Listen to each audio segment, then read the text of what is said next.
Our coverage of Pope Francis in America continues this morning.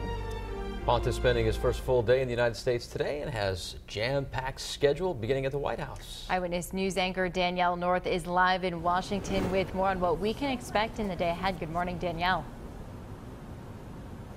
Well, good morning to you both. For members of the Rhode Island religious community, this is really the day that they have been waiting for. You know, months and months ago when we learned that Pope Francis was planning a trip to America, members of the local religious community said they really just wanted to be a part of this historic visit to our nation's capital. And today, in front of a crowd of about 25,000 people, the Pope will be celebrating a special Mass at the Basilica of the National Shrine. 10,000 seats have been set up for those who will be attending the Mass today. Another 15,000 spots for those who either stand or sit on the ground outside.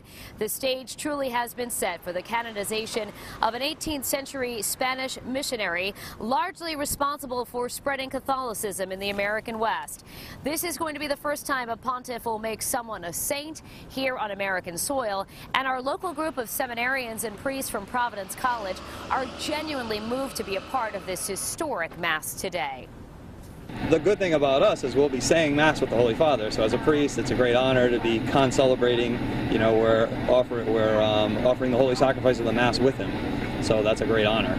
I've never done it with this Pope. I've done it with John Paul II, but I'm very looking forward to it tomorrow.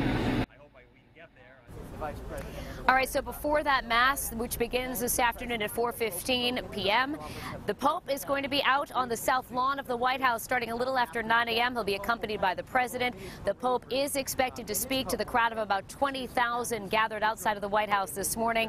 And then an event that was just recently added to the papal agenda, and that is a brief papal parade. The Pope is going to be in his retrofitted Pope-mobile, making his way down several streets in Washington, D.C., including a portion of the National Mall. Back to you. I'll tell you what, I can't wait to see that retrofitted Pope-mobile, Danielle. It's so cool the way you describe the car that he rides around in. I want to ask you a question about the scene in Washington right now compared to yesterday at this time. Obviously, when you were on with us yesterday at this time, he had not arrived in Washington, D.C. yet. Now that the Pope is there, how many more people are actually in the District of Columbia? Because it's not a big place.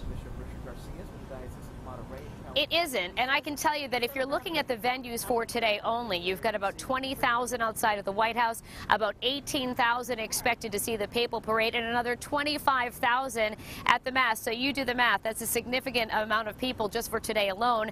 And then we're expecting a huge crowd tomorrow for his speech before Congress. So certainly the city is beginning to grow in population and in energy as well. It really is exciting to be here today, Pat.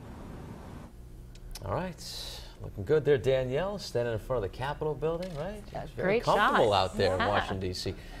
She may never want to come back. She looks like she's really enjoying herself. But we need her to come back. She has to come back. We do. You need your sleep, and we miss her.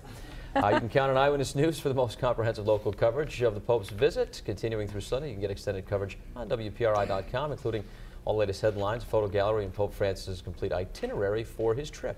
And of course, Danielle will have live reports all morning and again tonight on Eyewitness News starting live at 5. And Mike Montecalvo will bring you even more coverage from his visit to Philadelphia starting tomorrow.